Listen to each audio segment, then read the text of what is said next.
Get in the know. Non-stop Vikings talk. It's Purple Daily on Score North and ScoreNorth.com. Well, I just think, his ability to make big plays when they seemingly aren't there. His ability to make things happen, I think, is and I think also the way he started so fast, to come in and have never played his rookie year, go in his first year and do what he did, and then never really look back. That's hard to do, and he did it, and so he's a great player.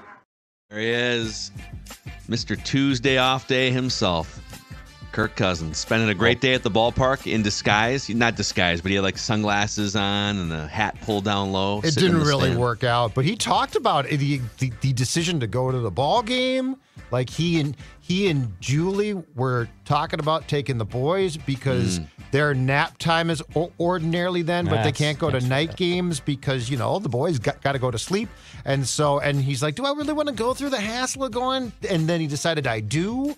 Like this was he wasn't off on Tuesday. He was on big time dad duty in making the decision I'm sure, with Julie to go to the Twins game. So this was a tough day for Kirk. Do you think he parked an extra couple blocks away from a different parking garage, to save a couple bucks? To save a couple bucks. My dad used to do that. Dad, why are we walking 4 miles to the Metrodome right now? The fact that he went on the secondary market to get tickets is hilarious. And Doogie said in the press conference, you could have been in a suite. Literally could have been in the owner's suite or something, right? And Kirk's like, I just went on the secondary. We just went online and bought tickets. Last second decision. Question for you in the audience, okay? Just got to throw it out there. All right.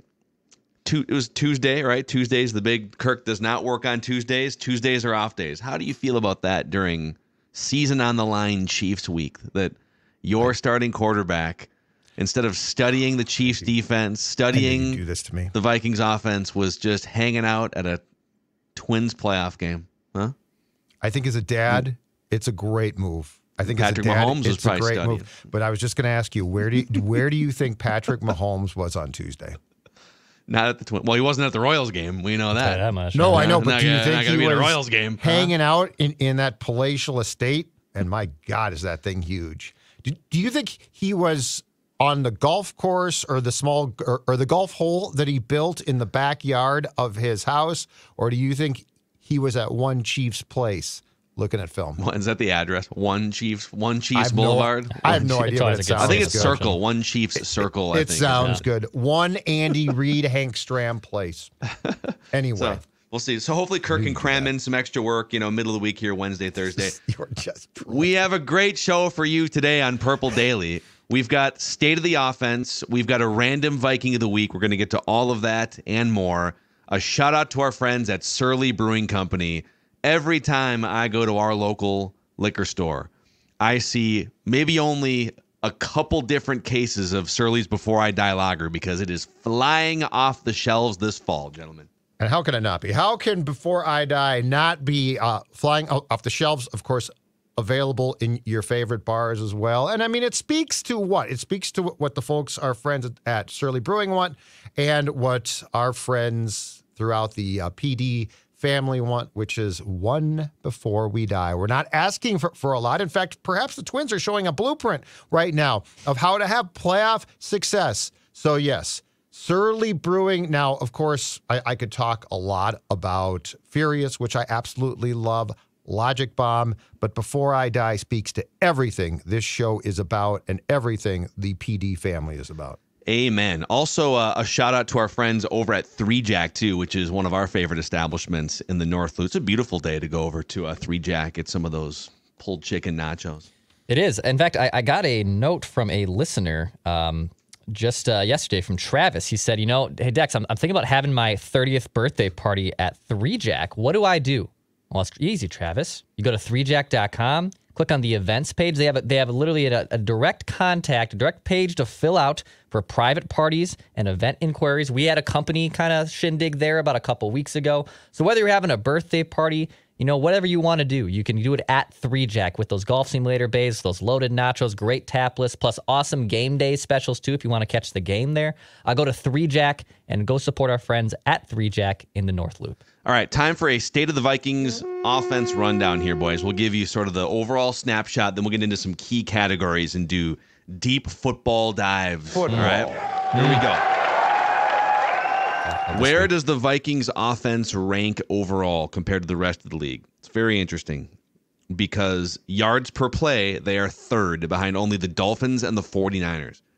That's right. The Vikings move the ball on a per play basis better than every single team in the NFL except for the 49ers and the Dolphins. When it comes to the actual productivity, like scoring points and things like that, 16th in the NFL in points per game, 17th in expected points added, and 12th in DVOA, which that's how you, when you turn the ball over 46 times in the first 4 games, that's how you have a gap between your yardage and your scoring and some of the other things.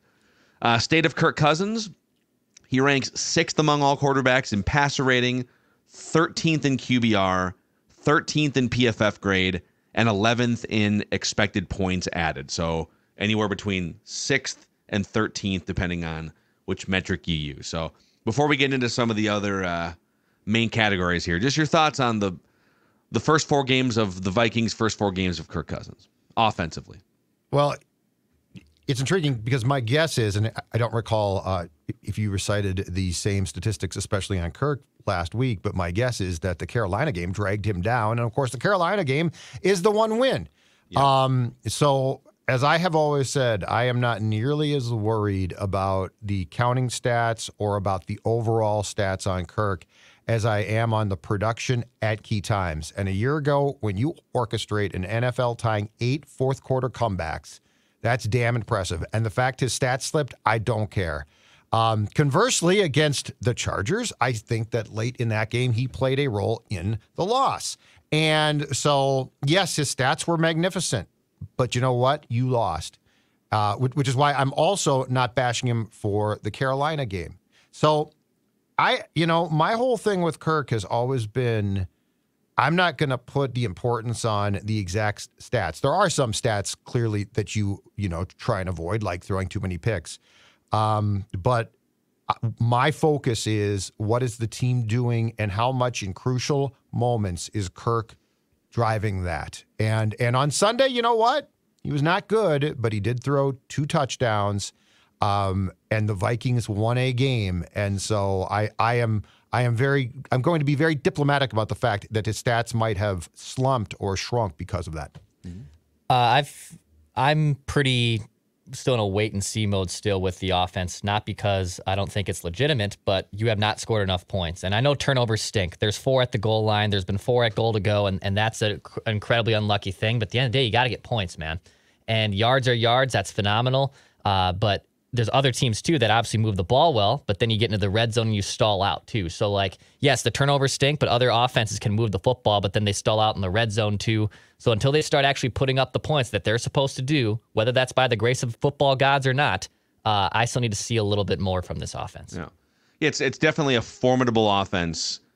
I think the fact that they were kind of flipped last year, where they were constantly 20th in kind of the yardage, they wouldn't be able to sustain drives, but they would score more points than the yardage would dictate because they were much better.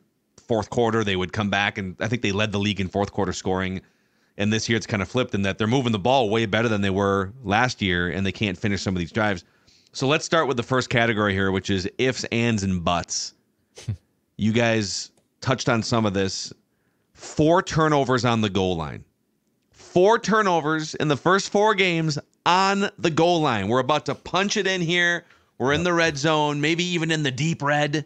Yep. That's right, the deep red. Football. Here we go, boys. That's where they are. Yeah. Mm-hmm. If you were to give them 4 touchdowns instead of 4 turnovers on the goal line, which, there's a chance that maybe it's only 3 touchdowns and a field goal or something, but you're going to score points. You're at the goal line, right? Let's give them 4 touchdowns instead of 4 turnovers. They would go from 22.5 points per game to 29.5 points per game, and that would be 5th in the NFL in scoring offense. So you'd be coming in here, and you'd be top 3 in yards per play, and you would be top 5 in offensive scoring with a defense that makes teams have to solve a riddle every time they walk up to the line of scrimmage, right? It is incredible. Again, if and but, if this, if that, I get it. That's at the end of the day, you're 1-3, and you haven't scored those points. But how much different we would be talking about this team, feeling about this team, how much different their record would be if you flip those 4 goal line turnovers into touchdowns. So those 4 are Justin Jefferson trying to extend at the goal line, the KJ Osborne pick, the TJ Hawkinson tip, pick, and what's then the fourth one? The pick 6. And the pick 6. Okay. So the one thing about at least 3 of the 4, if not all 4, is this: they're not flukes. Like, they're not bad luck. They're self-created. I mean, the pick 6 is awful. Kirk fell on the sword, and he should have. Now, I wish it didn't bug him for the rest of the game because I don't think that helps his mindset. But the Hawkinson play was a tick late. Like, forget the blame there, okay? It's a tick like that's the type of play that you work on in training camp when you go through practice and training camp so that it works. The KJ Osborne I had an ear infection for a few days last week. I take everything I said about TJ Hawkinson back. There's no way you'd be able to put a helmet on with a bad ear infection. But except so, you really TJ. did. Except you did. Like you I did. were upset at your Hubbard I got contract. the antibiotic ear drops, yeah. Right, but I'm saying that you didn't develop it because of being upset about your company contract. No, in fact, I'm in a contract year here, and Yeah, I'm coming and to you're- work and every you're day. playing all through right? it, damn it. You know, yeah, And we're you're all in playing contract through it. years. The Jefferson reach was everyone admitted, not a smart play. And so that's the type of thing you literally have to clean up. Mm-hmm. Like, it's not luck. It's not like, well, their luck will change. No, you clean that stuff up. And so that's where I've got some frustration there. And I mean, the KJ pick, the first one that got tipped, Kirk said, well, I didn't want to lead him into the safety, and so I was concerned. So I threw it sort of back shoulder behind him. There's one player on the team who might adjust, and his name is not KJ Osborne. So I think it's, starting with this game, it's imperative that when you get into the red zone, and especially to what you just said, the deep red, that you clean this crap up and get it right. And I don't care how you get it right. I don't care if you decide to run. And I will say there's an interesting, I feel like, I'll give them the benefit of the doubt a little bit on this. I feel like there's an interesting dynamic developing here, and I'm not totally shocked. I feel like the run game is really, and I'm sure we'll talk about this, but it started to pick up. Let's segue now. And this takes, and I will say this in defense of the run game, I think what they're doing does take some time. Like, you can work on it in training camp, but I do think this is something that is maturing, and Oliver's play, he's definitely finding his role. So this could be a very important part of any resurgence we potentially see. It's a good segue into the second category, which is the emergence of the Vikings run game. So here's where they stand after, by the way, not being able to run the ball at all in the first 2 games. They were just completely inept and unable to do anything, and it led to them bringing on Cam Akers and just kind of having to take a whole new look at things. They brought in Dalton Reisner and Cam Akers after those first 2 games, not because they weren't throwing the ball well. I mean, some of it was like Ed Ingram was a sieve and they needed some protection there too, but it was just as much about running the ball, those 2 additions, right? So right now, even with those putrid first 2 games, if you take the first 4 games in totality, the Vikings rank 7th in the NFL in yards per carry this year, 2nd in PFF run blocking grade as a team unit, 6th in ESPN's run block win rate. That's right, run block win rate. Football. Let's go. Come on now. Brian O'Neill is the league's, he's the highest graded run blocking offensive tackle, and Josh Oliver is the league's 2nd highest graded run blocking tight end. Yeah.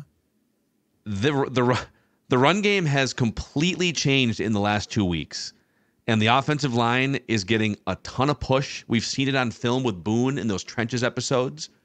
So this is, as you look to see, can they win some of these games? Can they beat the Chiefs or the 40? They have to beat the Chiefs or the 49ers, maybe both, if they want to make the playoffs. Well, if you can run the ball like this and get push, and now you're running play action and bootlegs, this is how the offense becomes the full version of itself right here. Yeah, and this one, in their defense a little bit, to go back to what I said before, it does take some time. Like, you're going from a team that in 2022 relied on 11 personnel an absolute ton, and now you're going to, more 12 personnel. And I do think that training camp allows for practicing that, but you also, There's so much involved, right? Like it's not what can Madison do? No, it's what can he do, but it's what can the offensive line do? When does Oliver get accustomed to essentially being, as Booney said, an honorary member of the offensive line? And so I think what we're seeing, though, and this is the most important thing, too, and Madison is not a Pro Bowl type player. I'll fully admit that. But I think what we are seeing now is the run game. This is basically an illustration of how the run game is a timing thing, and it's not all about one guy. It's all about, and I think the addition of Akers is going to help with the fact that although O'Connell keeps trying to talk him up, I think to keep him confident, that Ty Chandler clearly has disappointed them. But, you know, the run game is a lot of things being in sync, and we're starting to see that. And I can't say I'm totally shocked that those things weren't in sync in weeks 1 and 2. So to me, this is among the things that we have seen within the first, 4 games now. This might be the most optimistic thing because I'm not shocked this one took time, and it's not something that I guess we should have expected in week 1 just to click. And it's a good sign because you have to still marry the run with the pass and vice versa. Like they can't just pass every dang time, and luckily it's starting to pick up a little bit. But even like I think this marries both from our last 2 points on them getting yards but not getting points. Like the Eagles, for example, are 5th in the NFL right now in total yards per game. They average almost 400 yards a game, which is absurd. They're 10th in yards per play. They're 2nd in rushing. But in the red zone, they are 24th in the NFL, behind offenses like the Jets, the Raiders, and the Bucks. And at the end of the day, you can march down the field all you want, and you can obviously get some nice running and passing mix. But if you're not scoring points, it's kind of hard for me to take an offense seriously. And that's where you just like, if you can be situational masters, which is what KOC wants you to do, that's where if you get deep into the red zone and start converting these points and get these sustained drives like you saw last year, I can be a lot more big buyer into this offense. Another thing too on the run game side of it is you don't necessarily, there's a misnomer that you have to run the ball effectively for play action to also work effectively. That's not necessarily true because the Vikings actually were lighting it up with play action the first 2 weeks despite not being able to move the ball, past the length of a pencil. So, but I think play action tends to be even more of a threat if they have to respect with an extra guy in the box or whatever it may be, or if they maybe have to take an extra step forward, the linebackers, right, safety. So it doesn't hurt to have a great running game to activate your play action. Kirk Cousins, when running play action this year, 74% completions, 4 touchdowns, no interceptions, and a 122 passer rating. And they're running play action about 1 in every 3 pass plays. So it can't hurt. If your running game gets unlocked, I mean, hell, look at the season Brock Purdy's having. That's not just because he's dropping back every time, 4 wide, 5 wide. They're running heavy personnel packages. The threat of the run takes some of the defenders puts them out of position, and boom, now he's got someone streaking wide open over the middle, and it's easy pitch and catch for him. Did you say heavy personnel packages being run? I said heavy personnel packages. Oh, That's yeah. Right. Yeah. We are rolling around in meat and potatoes football right now. It's a blast, man. This is let's get to the next category here. Talking about the heavies, let's talk about the actual heavies up front here. Pass protection.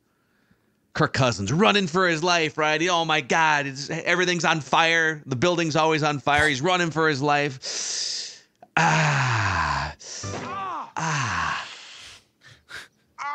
Oh God, right?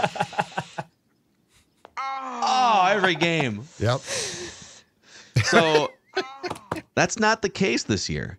Now, he still takes hits because he's not as mobile. He can't get out of the way, of the freight train like some of the other quarterbacks can. But here's the Vikings pass protection, which has not been good the last 10 years, right? 4th in PFF's pass block grade as a team. Yep. 4th in ESPN's pass block win rate. And Cousins so far this year is the 10th least pressured quarterback in the National Football League. So even though Ed Ingram isn't perfect, go find me an offensive line that has 5 just flawless, perfect dudes up front forming a brick wall. It doesn't happen.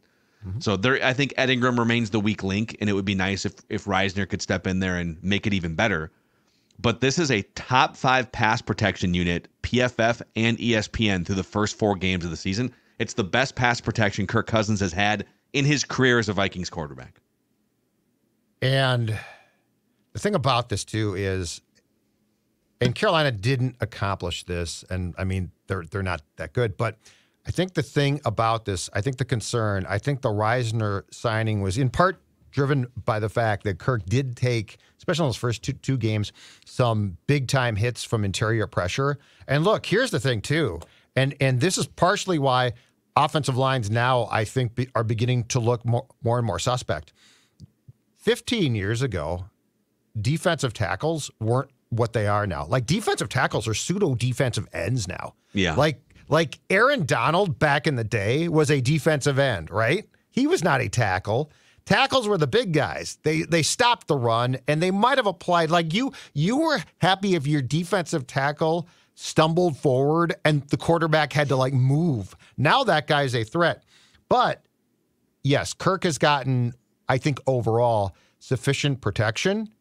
And this is where there have been certainly some plays this season where you need Kirk to and Crusaders, I'm sorry, but I'm going to say it, where you need him to do more at times.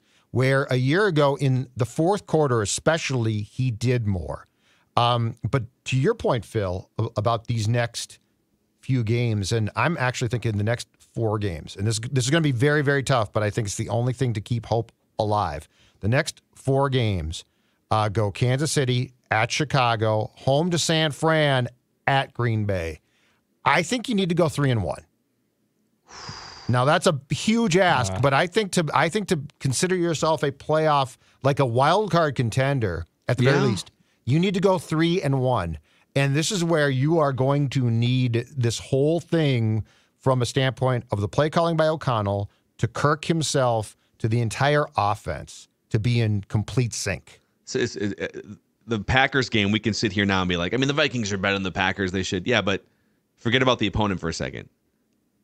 The team that plays the 49ers almost always loses the next week because of the battle you just went through against the 49ers. So it could be the Panthers again that you're playing, and it would be difficult to come back and get back up for the next game and win it, right? So, but let's say they go 2-2 and they're 3-5. Right.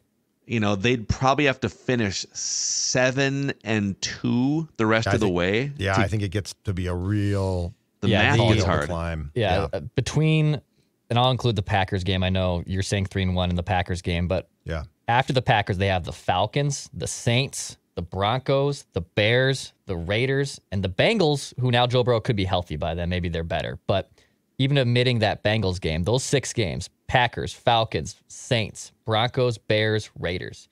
Like, you could realistically go probably 4-2 in that stretch.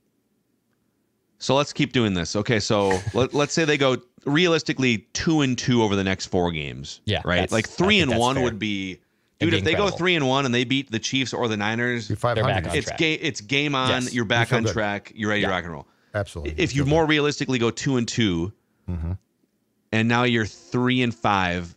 And I agree with Dex. I thought you were going to say they could go like 6-0. I'm like, I mean, Falcons, there's some tough games. Like the Saints are not an easy out. I'm not going to say you run the table for 6 straight games. But 4-2. 4-2. I think that's obtainable. Yes. So now you go, you're 3-5, and you go 4-2 in your next. Now you're back to, is my math right? 7-7. 7. Yep.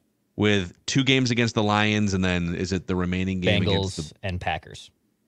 So 4 games. Well, you'd have 4 games. But you left included the after that Bengals in that 4-2. Oh, I was including the 6 as in the Packers, the Falcons, the Saints, the Broncos, the Bears, the Raiders. Got it. Okay. So then you have 4 games left between the Bengals, Lions, Packers, Lions. Got it. Okay. But you would still be right 7-7 going into. Well, now we only have 3 games left, so our math just broke there Hilarious. somewhere. Incredible. Yeah, you threw the Packers game into your next equation, and I'm saying I think it's the next 4 games, which ends with the Packers. That's right. I think what we just decided there is we're bad at math, and the math to get back to 7-7 is hard if you don't beat the Chiefs or the 49ers, right? Or go bonkers in the 6 games after that. Yes. So, okay, you guys kind of touched on red zone and situational football earlier here. So I want to throw this out at you for the last category of state of the offense. Oh, by the way, one more thing on the pressure. So, again, Kirk is the 10th least pressured quarterback in the NFL. The offensive line, in terms of pass protection, is top 4 in both PFF and ESPN graded. So, I mean, this is about as good as it gets, folks, realistically, especially when you're paying one guy that much money. It's hard to then pay a bunch of other guys along the offensive line. So when he is pressured, however, he has struggled this year compared to last year. When he's pressured, he's 22nd in PFF grade and 23rd in completion percentage. So he's just getting a little bit more rattled by pressure, maybe because it's interior pressure. It's harder for him to get away. Sure. But something to keep an eye on, that he earlier in his career and his Vikings tenure, pressure really got to him. Like not figurative pressure, which you could also argue gets to him, but actual pressure. Last year, Kevin O'Connell helped iron some of that stuff out. This year, back to being a little bit rattled when he gets pressured. Third down and red zone. Here's the final category. So this year, the Vikings are 21st in third down conversion rate, and they're 21st in red zone touchdown percentage. So they're bottom third of the league in terms of third down and red zone, which is not good. Yep. But I look back at Kirk Cousins' career. So all of the offenses that he has captained, going back, we'll start with just his Vikings tenure. The average Kirk Cousins offense ranks 18th in third down percentage since he joined the Vikings. So that's 5.5 seasons of sample size. 18th. Not good on third down. Red zone, 12th. So, and by the way, Kirk has had, before this season where they're 21st, last year they were 8th in red zone touchdown percentage. The year before that, they were 9th and then 6th and 10th. So generally, Kirk Cousins-led Vikings teams are top 10 in converting red zone trips to touchdowns. But they are bottom third of the league-ish in third down, 3rd and 8. The opposing team knows you have to throw the ball. A little bit tougher for him. The year before he arrived to Minnesota, Washington was 31st in third down percentage and 18th and 29th in red zone percentage. So these have been, especially third down, it's been kind of a bugaboo for his entire career. Right. Red zone percentage hasn't really been. So I would expect red zone percentage to keep getting better. Again, stop turning the ball over on the goal line, and your red zone percentage will be much better this season. The third down thing, I don't know if it's as fixable for him.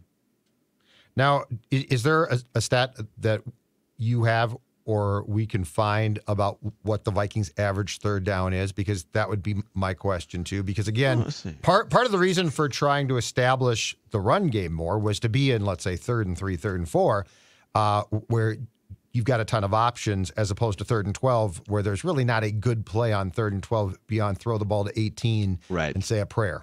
You know, there used to be a great resource for that, and they shut down before last season. Sharp Football used to have the average. Shut down? Yeah. Oh, He stopped updating the stats last year. So I'll have to find a new landing spot for what's the average third down in blank is your average third down, you know? Yeah. But yeah, I think part of it too is he's just, when it's 3rd down and 6, 3rd down and 9, a lot of third downs, the opposing team knows you have to pass. Patrick Mahomes is constantly at the top of the third down percentage list. It's a little harder for Kirk when the opposing team knows he has to pass. He's better off play action. He's better with some deception. But he's no threat to really run, too. That, too. You don't have to be concerned about that. He might fall forward for 3 yards, but if it's 3rd and 6, he ain't getting 6 yards ordinarily. Correct. He's not going to pick. You're not going to pick it up like a Josh Allen would, or like that run that Patrick Mahomes had on 3rd down to seal, where there was a questionable, looked like a hold on the. It wasn't the left questionable. Tackle. They completely didn't call it. But Mahomes ran for 30 yards on, I think it was a 3rd down and 20 or something. That's not really as much in Kirk's arsenal. So, and I can't tell you what their average is, but in situations, at least on NFL GSIS, so they have been in 12 situations on 3rd and 3, between 3rd and 3 and 3rd and 5 to go. So between 3 and 5 yards to go on 3rd down. They've had 12 plays in that propensity. They've had 12 passing plays, and they have only converted half of those into first downs. So third and short-ish. Yeah, third and short-ish. 3rd and 3 to 5 to go. They have 12 plays. They have converted 6 first downs, and they're only averaging 2.75 yards per pass on those 3rd and 5 to go. Yeah. Interesting. That's interesting. So that's just a snippet of the data here, but Yeah, got to be better on third down, got to be better in the red zone. But the offensive line is about as good as it's been since Kirk Cousins got here in 2018. Is probably my main takeaway from these first 4 weeks. Impressively, too, Brian O'Neill, a big man coming off any type of Achilles, has really been good. Like to your point about, in blocking, run blocking. But I mean, that's not a small thing. And I know it wasn't a complete tear, which helped a lot, but that's not a small thing for a guy of that size to come back and play this well. Like, it's really impressive. Yep. It was one of the more sort of low-key anxieties going into the year. It's like, I don't know, man. I know it's not a full tear, but it's a 300-pounder with an Achilles. What's he going to look like? Well, I mean, our doctor friend told us not to be Alex. concerned, Alex, but I was still concerned. So, dude, trust the Purple Daily foot doctors. That's the moral here. Trust the Purple Daily from foot now on, doctors. I will. Alex, I'm sorry I ever doubted you. You know what very we sorry. never doubt is our new partners at Quick Trip here. Never doubt Quick Trip as the best convenience store Love my Quick Trip. in the upper Midwest. Declan, exactly. I mean, Dex stops in there every single day, brings me Karuba coffee, gets his gas filled up, The stops. propane tank and like gets- for the grill. Oh. That's the where the hell are you gonna have to put the propane tank? No, you just exchange it with Quick Trip. You drop off the old one, Yep. and you get the new one. That's what it's all Super about. easy, yeah. It's what it's all about. It's why the burbs are great. And you talk about choices too. Food choices. I'm talking about dinner prep. I'm talking about dinner on special every Monday. A roasted whole chicken, boys, prepared fresh daily and great for, as I said, meal prep or easy dinners.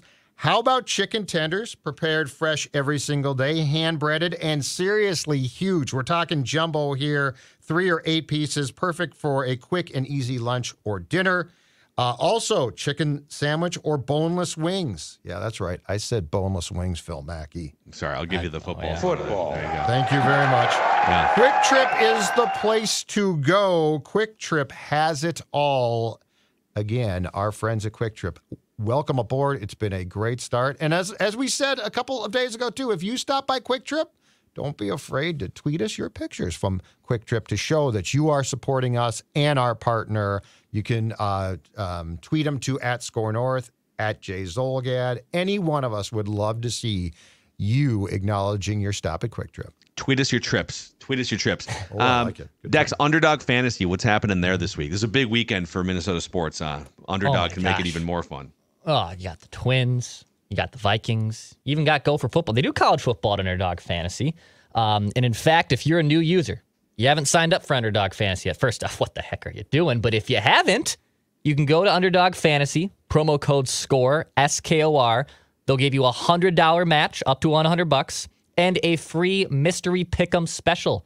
So basically a free item in a pick'em slip for you from our friends at Underdog Fantasy. We love seeing all the winning slips. Tweet us your slips. We'll love to show them right here on the show.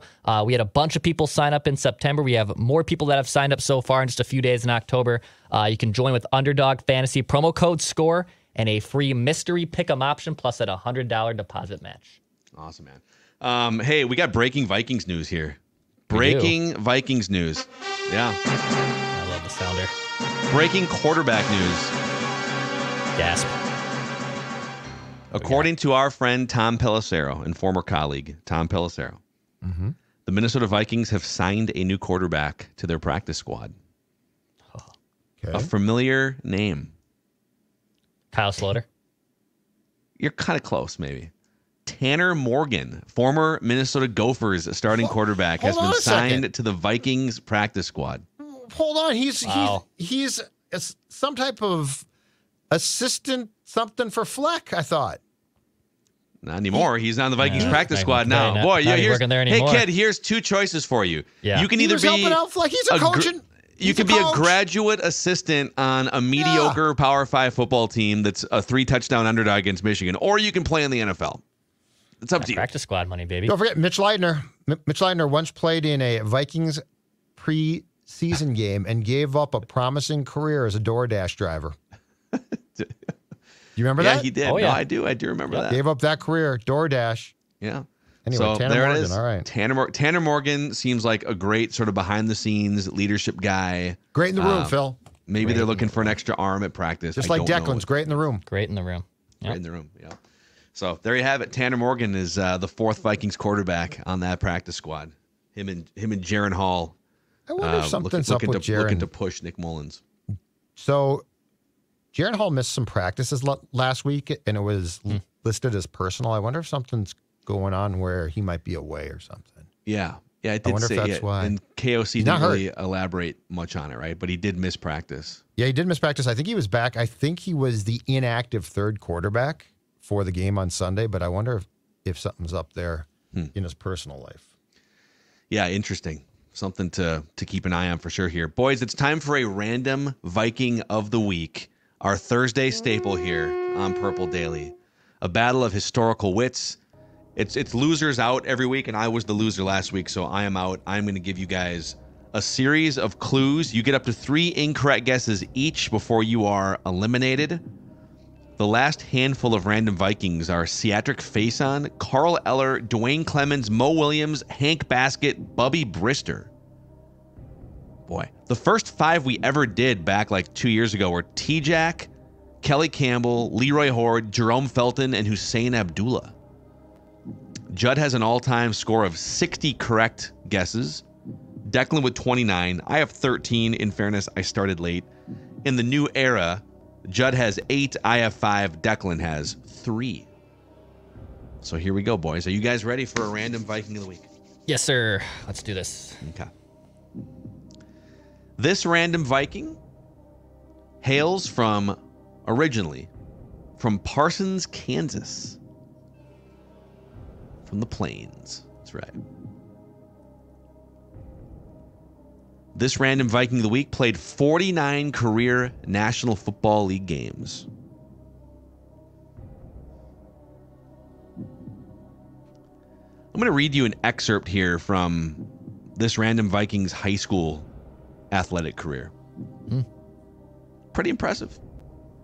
So in addition to football, where obviously he was very good enough to eventually play in the National Football League, he also lettered in basketball, track, and baseball.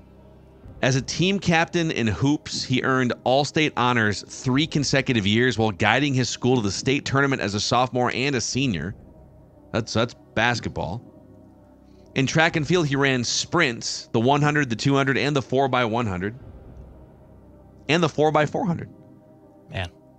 As a junior and a senior, even qualified for the state championships in 3 events during his final year in track. And then as a baseball player, he played as a shortstop and a pitcher and was a second-team all-conference pick as a sophomore. Good Lord. Dude was an athlete. Despite all of that, this random Viking of the week was not considered an NFL prospect coming out of college, was not invited to the NFL scouting combine, and went undrafted.